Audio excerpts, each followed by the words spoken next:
Olá pessoal, sejam bem-vindos a mais um vídeo, mais uma aula de física. E nessa aula a gente vai falar um pouco sobre a disciplina de oficina de física, um dos itinerários que a gente tem agora nesse novo ensino médio, tá? Bom, infelizmente nós vamos ter que ter prova também dessa disciplina, portanto, esse é um dos temas que vai cair na nossa prova. Na verdade, são os dois módulos, o módulo 1 e o módulo 2. Então a gente vai fazer uma revisão, vou resolver alguns exercícios com vocês aqui para a gente relembrar o que a gente estudou durante o bimestre.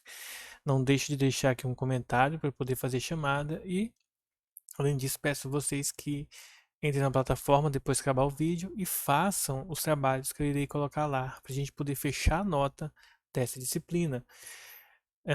Qualquer dúvida, entre em contato pelo WhatsApp que a gente vai sanar, certo? Então vamos lá para a primeira questão, que é a questão 4 do nosso material. Ela se encontra na página 288, tá?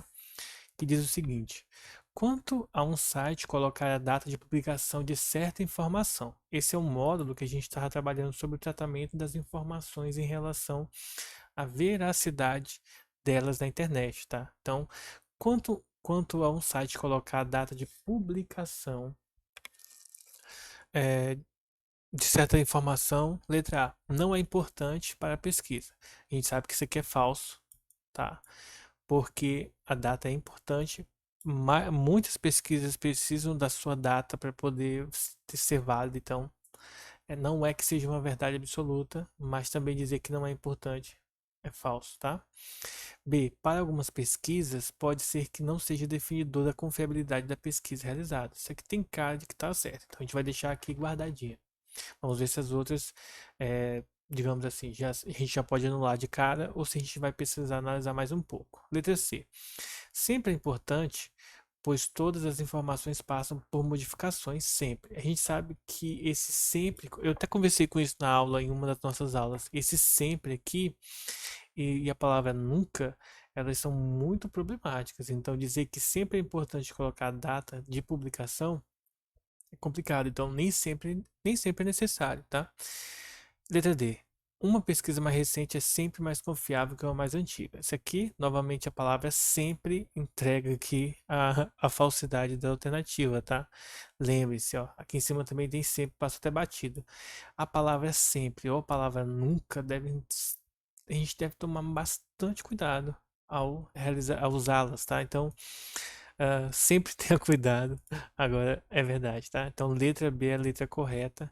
Então, nesse caso, para algumas pesquisas, pode ser que não seja definidor da confiabilidade da pesquisa você colocar a data da publicação, tá? Não necessariamente ela vai trazer confiabilidade. Como a gente sabe, existem muitas pesquisas atuais que não servem para nada e existem pesquisas muito antigas que até hoje são válidas, então continuamos aí. Questão 5 também da mesma página. Uma pessoa curiosa fez uma pesquisa na internet a fim de conhecer as leis de Newton e obteve como resposta a informação de um site, no qual a data de publicação era junho de 1995. E aí ele faz algumas afirmações aí pra gente que diz respeito, claro, a, a isso. Aí a letra A fala o seguinte: a respeito dessa data, podemos dizer que ela é invalida. Desculpem, tá? Minha leitura tá péssima. De noite gravando isso. A respeito dessa data, podemos dizer que ela invalida a pesquisa realizada. Justifique. Então, nesse caso aqui, eu nem vou escrever, tá? Só vou justificar e vocês anotem aí. Simples. Não. A data não vai invalidar a pesquisa. Até hoje, nós estudamos e fazemos aí ah, usamos as leis de Newton, então não necessariamente a data vai invalidar a pesquisa realizada, tá certo? Pode ser que ela fique desatualizada e precise de uma renovação, de alguns ajustes, tá? Por isso que geralmente a gente tem modificações em livros e algumas coisas, mas não necessariamente vai cancelar automaticamente a pesquisa por conta da data. B. Cite exemplos de pesquisas cuja data recente é indicador fundamental de sua confiabilidade. Um exemplo disso são as pesquisas, por exemplo, para programas de computador, de celular, que a data é fundamental, né? Uma pesquisa que você faz em relação a um programa de celular que você fez algumas semanas atrás, pode ser que hoje já esteja ultrapassada. Então, a data é muito importante nesses casos. E vai existir várias outras. O coronavírus que a gente está passando atualmente é um exemplo, né? As pesquisas mais atuais, elas são mais, digamos assim, muito mais importantes para a sua confiabilidade do que as que começaram no início da pandemia, tá? Então, respondido aí a letra A e B. Vamos para a questão 8, também da mesma, não da mesma página, mas da página 289.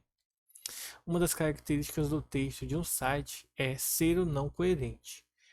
Qual a relação entre a coerência do texto veiculado por um site e a confiabilidade que ele possui? Então, na questão 8, a gente tem aí três afirmações. Letra A. Textos incoerentes normalmente são muito confiáveis. Então, isso aqui a gente já mata, né? Você tem um texto incoerente, ele não vai ser nada confiável. B. Não há relação. Um site incoerente não é indicador de confiabilidade, tá? Existe sim uma relação entre confiabilidade e coerência, tá, gente? Então, falso. C. Textos incoerentes normalmente são poucos confiáveis. Ok. Pois a falta de coerência pode ser uma estratégia para manipular as informações. Então, provavelmente essa aqui vai ser a correta. Então, vamos ver a letra D. Textos incoerentes não devem ser evitados, pois essa característica melhora a confiabilidade. Aqui já tem uma incoerência, né? Não devem ser evitados porque melhora. Como que algo que é incoerente vai melhorar algo? Então, falso também. A alternativa C é a alternativa correta. Vai ter algumas questões com essa pegada, tá, pessoal, na prova. Então, vejam novamente essa parte, já que está gravado. Vocês podem ver e rever até o dia da prova. Tem as outras aulas de oficina, então aconselho vocês a darem uma olhada. Entrem na plataforma, vai ter o link da playlist de física. Essas aulas estão todas lá. Aí vocês aproveitam e estudam para as duas provas, tá? Tanto para de física quanto para de oficina de física. Que apesar de serem ambas de física, não necessariamente elas vão nos trazer um resultado, né, igual. Vão ter características totalmente diferentes, tá? Vamos agora para o próximo módulo, que é um módulo que vai ter conta agora, tá? Vamos ler as questões 1 a 4 para resolver as questões aqui desse módulo. Então o texto diz assim: qual a velocidade máxima de uma gota de chuva? A rapidez depende do calibre da gota. Quanto menor ela for, mais lentamente cairá no chão.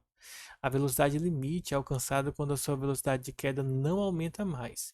Isso ocorre quando a força de resistência do ar com o ar se equilibra com a força peso, que é a força da gravidade. Explica o professor de física da USP, Cláudio Furukawa. Pelas contas dele, uma gotinha de 2 milímetros de chuva leve pode atingir 26 km por hora, tá? Isso aqui é interessante da gente pensar pelo seguinte. Lembre-se que em física nós estamos estudando o movimento e uma das coisas que a gente estava conversando, né? Quando as coisas se equilibram, não necessariamente como está citando aqui, né? O equilíbrio que está sendo citado ali, não necessariamente quando as coisas se equilibram significam que vai parar, tá? Então, nesse caso, só significa que a velocidade vai ser constante, não vai aumentar e nem diminuir, tá? Aí aqui tem a referência de onde foi tirado. Aí nós temos algumas questões. A primeira questão é a seguinte: com que velocidade uma gota de chuva atingiria a superfície da Terra se ela partisse do repouso de uma nuvem de 10 km de altitude, sob efeito exclusivo do campo gravitacional terrestre, isto é, desprezando qualquer efeito dissipativo ocasionado pela resistência do ar? Compare o valor com o valor obtido na reportagem, que foi de 26 km por hora, como vocês podem ver aí. Então vejam só. Note e adote. Essa é a fórmula que ele diz para a gente usar. Essa fórmula é a fórmula de física que nós chamamos de equação de Torricelli. A gente vai estudar com mais detalhes como essa fórmula surge, como ela é melhor aplicada lá na disciplina de física mesmo. Porém, aqui nós vamos fazer simplesmente um cálculo com ela. Aí a gente vai ter na fórmula de Torricelli a seguinte expressão: ó, a velocidade final ao quadrado. O motoqueiro está com pressa. A inicial ao quadrado mais 2 vezes a aceleração vezes o deslocamento, tá? A velocidade final é o que eu quero encontrar, então ele vai ficar arquivado aí, tá? A partir do texto a gente vai retirar algumas informações. A primeira é: a gente sabe que a velocidade inicial é zero porque ele parte do repouso, tá? A aceleração é a aceleração da gravidade, então é 10, como a gente já havia discutido, 10, eu tô até aqui o A. E o deslocamento é de 10 quilômetros, ou seja, 10.000 metros, certo? Agora a gente só vai resolver essa conta. Então a velocidade final ao quadrado é igual a isso daqui. Isso aqui dá zero, então nem precisa. Eu vou colocar o 2 e repetir esses 4, 5 zeros, tá? Então vai ficar 200.000, a velocidade ao quadrado é 200.000 ao quilômetros ao quadrado por hora ao quadrado, mas isso aqui a gente só vai substituir no final, então passa a raiz para o outro lado. Então a gente vai ter 200.000 dentro da raiz. Uma coisa que é interessante é que 200.000 é a mesma coisa que 200 vezes 100 vezes... Não, vamos colocar assim não, né? Do jeito que eu estou querendo fazer não vai dar muito certo. Não é o resultado que eu quero encontrar. Deixa eu ver aqui.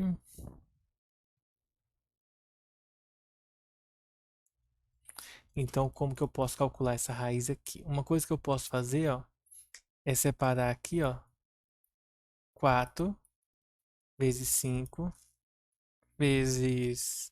Deixa eu ver o que mais. 100 vezes 100. Então, 200.000 eu posso quebrá-lo em 4 sentenças, ó. O 20, ele é 4 vezes 5. Esses dois zeros podem ser representados por 100 e esses outros dois por 100, tá? E aí, isso aqui vai facilitar a minha vida para fazer o seguinte, ó. 4, a raiz quadrada de 4 é 2. 5 não tem raiz quadrada exata. O 100 tem, então vai ficar aqui vezes 10, raiz de 5, tá? E aí, 2 vezes 10 vezes 10 dá 200. Raiz de 5 metros por segundo. Se você usar uma calculadora, você vai encontrar o resultado exato, exato entre aspas, né? Um exato sem raiz. É só usar a calculadora, que vai dar aqui aproximadamente 447,2 metros por segundo. E se a gente multiplicar por 3,6, isso vai dar 1.610 quilômetros por hora, tá? Que é como a gente converte de metros por segundo para quilômetros por hora. A gente aprendeu em física. Só dá uma olhadinha no vídeo da aula de velocidade média, tá bom? Então, isso daqui é a nossa é o valor da gota de água se não houvesse resistência de ar, do ar, tá? Então, seria, digamos assim, mais poderoso essa queda do que um tiro, tá? Você sentiria mais do que um tiro. Questão 2. Na sua opinião, deve-se considerar ou não os efeitos dissipativos da resistência do ar sobre as gotas de chuva? Nesse caso, sim, né, a gente deve considerar por causa da diferença entre os valores. Ó. O primeiro deu 26 km por hora e esse segundo deu 1.600. Então, é uma diferença monstruosa aí. Tá? Então, não tem porquê, né? Você tem que considerar os efeitos dissipativos, porque senão o valor seria muito, mas muito diferente. E aí não faria nenhum sentido nessa questão, tá? Agora vamos para a questão 4. O módulo da força de resistência do ar. Eu sei que eu estou indo rápido, mas como é um vídeo, vocês podem pausar, voltar e rever de novo, tá? O módulo da força de resistência do ar, né, resistência, oferecido por um fluido de densidade d sobre um objeto que se desloca com velocidade v, quando a sua área de seção transversal voltada para o movimento médio A é dada por essa expressão, tá? Nós temos aqui a força de resistência do ar é 1 sobre 2 vezes d vezes A vezes C vezes V ao quadrado. Cada uma dessas letras tem um significado. Então, vejam o seguinte. A letra D representa a densidade do líquido. Nesse caso, o que a gente vai adotar é a do ar, para a gente, quando for resolver a questão, é a do ar. A letra A maiúscula representa a área, tá? Nesse caso vai ser uma circunferência ali. A letra C representa, deixa eu ver, representa a grandeza adimensional relacionada à aerodinâmica do corpo, no caso da gota, que a gente vai calcular, é isso que a gente quer encontrar. E aí, a letra V é velocidade. Então, a gente tem aqui as 4 grandezas relacionadas à força de resistência do ar. A pergunta aqui é, usando os dados disponíveis na reportagem, né, a gente sabe que se equilibra com o peso, que ele comenta aqui, tá? Se vocês relerem de novo. Então, como se equilibra com peso, nós vamos ter o seguinte, que a força de resistência vai ser igual ao peso. E aí eu preciso lembrar de algumas coisas importantes para a gente poder resolver esta questãozinha aqui, tá? Primeira coisa, eu vou até aproveitar esse espaço. A primeira coisa, lembre-se, peso, a gente aprendeu a calcular lá em física, é massa vezes a gravidade de um corpo. Então isso aqui eu preciso lembrar. Segundo, eu preciso lembrar que a densidade de um corpo é igual a massa sobre o seu volume. Ou seja, se eu fizer multiplicação cruzada, tá? A massa do corpo vai ser igual a densidade vezes o volume. Porém, o volume aqui, ó, ele é o volume de uma figura geométrica no formato de esfera. Então, o cálculo, né, a fórmula utilizada na matemática para fazer isso é 4πr ao cubo, o r é o raio, dividido por 3, tá?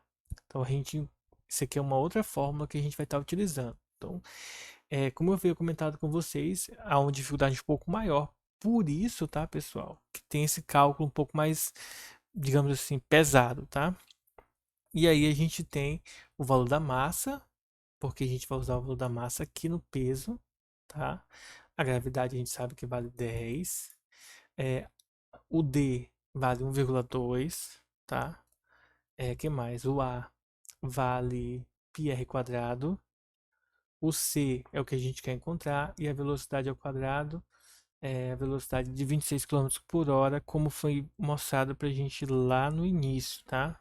Lá no início da questão, ok? Então vamos lá, agora a gente vai substituir nas fórmulas. Primeiro, de acordo com o enunciado da questão, a força de resistência, onde que eu vou fazer isso aqui? Bom, deixa eu apagar aqui, qualquer coisa vocês pausam o vídeo aí e volta para copiar, tá? Deixa eu apagar aqui. Então vamos levar em consideração o seguinte, ó. Primeiro, eu sei que a força de resistência tem que ser igual ao peso. Ou seja, quanto que vale a força de resistência? 1/2, a densidade, vezes a área, vezes o C, vezes o V ao quadrado. E o peso é massa vezes gravidade, tá? A massa é isso aqui, então 1/2 vezes a densidade, aí só destacando, tá? Primeiro, essa densidade aqui, ela vai ser a densidade do ar, tá? Que é onde a gota vai descendo. Aí eu vou repetir aqui as grandezas. E desse lado, no lugar da massa, eu vou colocar a densidade. Só que aqui agora é a densidade da água, porque é da esfera, tá? Então tem que ter esse cuidado aí. Vezes 4/3 πr ao cubo. Além disso, a área, ó, ela é dada por essa fórmulazinha aqui. Lembrando que a fórmula do volume da esfera está aqui, ó. 4/3 de πr ao cubo. Então você não precisa adivinhar, a questão deu o valor para gente. Então vai ficar 1/2. Eu vou substituir as letras, depois eu vou substituir todos os números, tá? A área vai ser πr ao quadrado, tá? É ao quadrado ao cubo, cv ao quadrado. Igual a densidade da água, também tem um valor aqui, ó, vezes π vezes o raio ao cubo, tá? Então, isso... Opa, faltou 4/3, né? 4/3. Duas coisas que a gente vai poder fazer aqui. A primeira é simplifica o π, simplifica o raio. Aqui eu tenho raio ao quadrado aqui ao cubo, então aqui vai ficar somente o r, tá? Dos 3 que tinha vai sobrar 1. E aí eu vou ter 1/2 vezes a densidade do ar vezes cv ao quadrado. E do outro lado nós vamos ter a densidade da água vezes 4r dividido por 3, tá? Essa aqui é a formulazinha que a gente tem. Para a gente poder chegar então no resultado final, o que a gente vai fazer? Primeiro, lembre-se no início lá da questão que a velocidade, isso aqui é volume, isso aqui é velocidade, tá? Que a velocidade é 26 km por hora, certo? Para eu transformar em metros por segundo, que é a unidade padrão, eu divido por 3,6, então vai ficar 26 dividido por 3,6. Deixa eu fazer na calculadora aqui rapidão. Vocês não vão estar vendo, tá? Mas é só vocês conferirem aí também. O resultado vai dar um número decimal, então não é legal. Vamos deixar assim, ó. metros por segundo. Vamos deixar na forma de fração para depois a gente simplificar aqui, tá? Então vamos lá. Vamos substituir os valores. Então a densidade do ar é 1,2, tá aqui. O C é o que eu quero encontrar. A velocidade é 26 sobre 3,6, só que a gente vai ter que levar ao quadrado por causa da potência, né? Da velocidade. Desse lado, a densidade da água é 10 ao cubo, que seria 1000, né? Eu vou até colocar 1000 aqui. 1000, 4 vezes o raio. O raio, de acordo com o enunciado lá do texto, na verdade, ele é 1 milímetro, tá? O raio, na verdade, o diâmetro é 2 milímetros. Tá, o diâmetro. Mas a gente vai usar só a metade, que é o raio, que é 1 milímetro, tá? 1 milímetro, gente, é 0,001. Tudo isso aqui está dividido por 3. Há uma coisa interessante, 1000 vezes 1 milímetro vai cancelar, porque vai dar 1. Então, desse lado, 1,2 dividido para 2 vai dar, deixa eu pensar aqui, 0,6 vezes C, 26 ao quadrado, eu não faço a mínima ideia, deixa eu calcular aqui na calculadora. 26 vezes 26, o resultado dá 676, dividido por 3,6 ao quadrado, que vai dar 12,96. Isso aqui é igual a 4 sobre 3, porque cancelou o 1000 com 0,001. Nós vamos pegar agora e passar os valores, tá? E aí, a minha constante C vai ser igual a 4 sobre 3. Aí, ó, o 12,96 vai passar para o outro lado multiplicando. O 0,6 vai passar dividindo, então ele vai ficar multiplicando aqui embaixo. E o 600 e pouco também, tá? Ficou feinho aqui, mas vamos deixar assim. Depois que a gente efetua o cálculo, deixa eu ver o que mais que a gente pode usar aqui. Tem um 8 aqui. Ah, tá. Mas aí eu não quero fazer dessa forma. Eu quero só multiplicar direto. Multiplicando isso aqui, gente, ó. 4 vezes 12,96. Deixa eu ver quanto é que vai dar. Vai dar 51,84. E embaixo, 3 vezes 0,6 vezes 676 vai dar 1216,8. Efetuando a divisão agora, 51,84. Se eu não tiver esquecido nada, tá, gente? Mas eu acho que não. Dividido por 1216,8. Vai dar 0,042, aproximadamente. 42. Esse é o valor. Como ele diz que é adimensional, ou seja, não vai ter grandeza relacionada a ela, o resultado é isso aí. A constante C vai dar 0,042. Deu um pouco de trabalho de calcular, mas essa é a vida, tá, gente? Acho que eu esqueci de uma coisa sim, pessoal.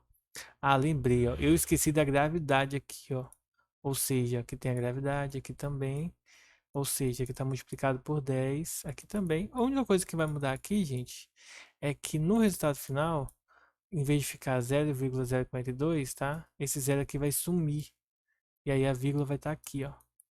Então vai dar 0,42 só. Esqueci da gravidade aí, então me perdoem. E é isso aí. Pausa o vídeo, se não entendeu, volta, refaz, tá? Que aí vai dar certo. E vamos fazer essas duas outras questões. A questão 5, 7, na verdade, da página 294. Diz o seguinte: o gráfico abaixo descreve o salto de um paraquedista desde o instante inicial t0, quando sua velocidade vertical inicial em relação à superfície é nula, até o instante final t4, quando o paraquedista está na iminência de tocar o solo. Eu escolhi fazer só a questão 4 porque ela é mais difícil, tá? As outras a gente já fez, é só vocês olharem o vídeo da aula gravada. Vejam lá pela playlist e o tema da aula. E vamos lá. O módulo da força de resistência do ar sobre o paraquedista, calculada pela equação F-res 1 sobre 2 dA, é aquela mesma equação que a gente usou agora há pouco, que pode ser simplificada adotando uma constante de proporcionalidade, que é a constante K. E aí a fórmula fica mais resumida. Tudo isso aqui é a constante K. Fica só K vezes V quadrado. Ele pede para a gente estimar a massa de um paraquedista adulto, incluindo os equipamentos necessários para o salto. Deixa eu ver como que está saindo, que eu acho que está saindo um pouco pequeno aqui a imagem, né? Deixa eu ver se eu amplio ela. Principalmente desse gráfico aí. Tá. Eu vou pegar o gráfico aqui na apostila e tentar dar um zoom nele na própria apostila aqui. Que aí fica melhorzinho para vocês verem. Não que vai melhorar muito. Tá. Vamos ver se eu consigo melhorar esse trem.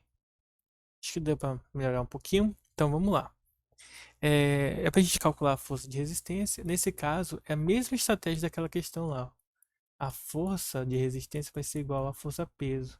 Só que agora ela foi substituída, a força de resistência, simplesmente por kV ao quadrado, que fica mais simples. E o peso, ele é massa vezes a gravidade. Como eu quero saber o valor da velocidade, é isso?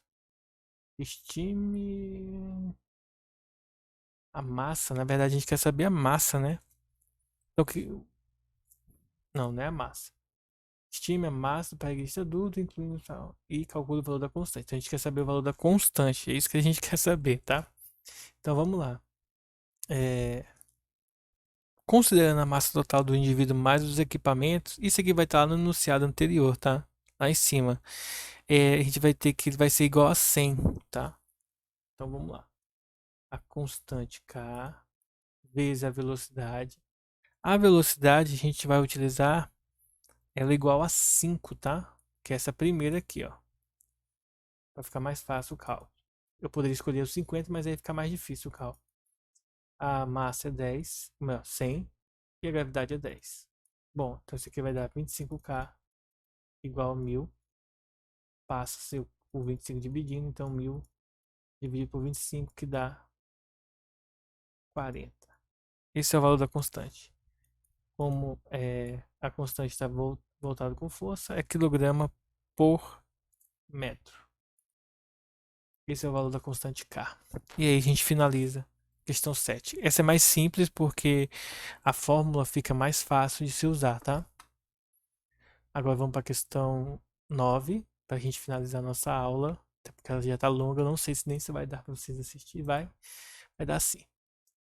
Acabei de conferir ali quanto tempo de gravação. Então a questão 9 ela diz assim: a Agenda de 2030 é um plano de ação para as pessoas, o planeta e a prosperidade, que busca fortalecer a paz universal. O plano indica 7 Objetivos de Desenvolvimento Sustentável, os ODS, e 169 metas para erradicar a pobreza e promover vida digna para todos dentro dos limites do planeta. Plataforma Agenda 2030, a Agenda 2030 para o Desenvolvimento Sustentável, blá blá blá. Inserido no ODS 3, transcrito abaixo, está a meta 3.6, que destaca a preocupação com a redução de mortes e ferimentos por acidentes de estradas. Então, nós temos aí a imagem, tá? E uma das adequações da indústria automobilística referente a isso é a totalidade de carros novos produzidos com airbags, por imposição da lei que regulamenta a sua instalação desde 2016, junto com o uso obrigatório do cinto de segurança. O airbag protege motorista e passageiro em uma eventual colisão. O dispositivo consiste em uma bolsa que infla quando o sensor detecta. Isso aí vocês sabem, né? Claro que os elementos químicos que fazem isso vocês podem não lembrar, mas vocês sabem como que funciona o airbag, né? O carro bate, então uma bolsa, um bolsão cheio de ar vai inflar para que você não bata seu rosto com as partes metálicas ou as partes mais duras do carro. Mas a questão em si que a gente vai resolver, ela diz o seguinte, ó. Compare os modos das forças exercidas pelo veículo sobre o motorista quando ocorre uma colisão frontal contra o obstáculo fixo. Nessa colisão, o motorista tem 80 kg, inicialmente a 25 metros por segundo, que é a mesma coisa que 90 km por hora. É desacelerado até atingir o repouso. Sem o uso do airbag, o intervalo de tempo em que ocorre a redução da velocidade é de 0,10 segundos. Entretanto, quando o airbag é acionado, esse intervalo de tempo passa a ser de 0,25. Então vamos lá fazer aqui o cálculo. Bom, isso a gente vai estudar bem mais profundamente, mais para frente, mas resumindo, a força resultante é massa vezes o módulo da aceleração. Ou seja, a resultante sem o airbag, tá? Isso aqui é a fórmula para os dois, que a gente vai utilizar essa fórmula aqui. Então, a resultante sem o airbag é igual a massa, que é 80 quilos, vezes a aceleração. A aceleração a gente vai calcular da seguinte maneira. É a variação da velocidade com relação ao tempo, ou seja, a velocidade final menos velocidade inicial, dividido pelo tempo final menos tempo inicial. Bom, sem o airbag, o tempo é de 0,10 segundos, a velocidade é de 25, tá? A final tem que, na verdade, é o contrário, né? A inicial é 25 e a final é 0, então final menos inicial. Tudo isso dividido pelo tempo, o tempo é de 0,10 segundos, ou seja, isso vai dar 80 vezes o módulo, que a seleção aqui a gente vai analisar só o número sem sinal, então vai ficar menos 25 sobre 0,10. Efetuando essa divisão aqui, o resultado então vai dar 250, porque o módulo tira o valor negativo. A gente vai aprender isso também em matemática. Vocês já devem ter visto nos anos anteriores, mas a gente vai ver de novo esse ano, tá? E aí a multiplicação final vai dar 20.000 newtons. Essa é a pancada. Isso aqui seria equivalente a um peso de 2 toneladas, ou seja, 2.000 quilos caindo na sua cara. Basicamente isso. E com o airbag fica assim, ó, o cálculo é o mesmo, só vai mudar o tempo, tá? Ele vai ter um tempo maior para poder, digamos assim, desacelerar a cabeça da pessoa. Então, 80 vezes menos 25 dividido para 0,25. E o resultado aqui é 10, tá? Então, 80 vezes 10. 10 não, 100. 80 vezes 100, 8.000 newtons, tá? Então, nesse caso, ó, há uma redução de 12.000 newtons de força aplicada na cabeça da pessoa, tá? No crânio dela, quando ela faz essa colisão, tá bom? Então, pessoal, é isso aí. Essa foi nossa aula de hoje. Espero que vocês tenham compreendido. Aconselho vocês a reverem esse vídeo depois, com mais calma.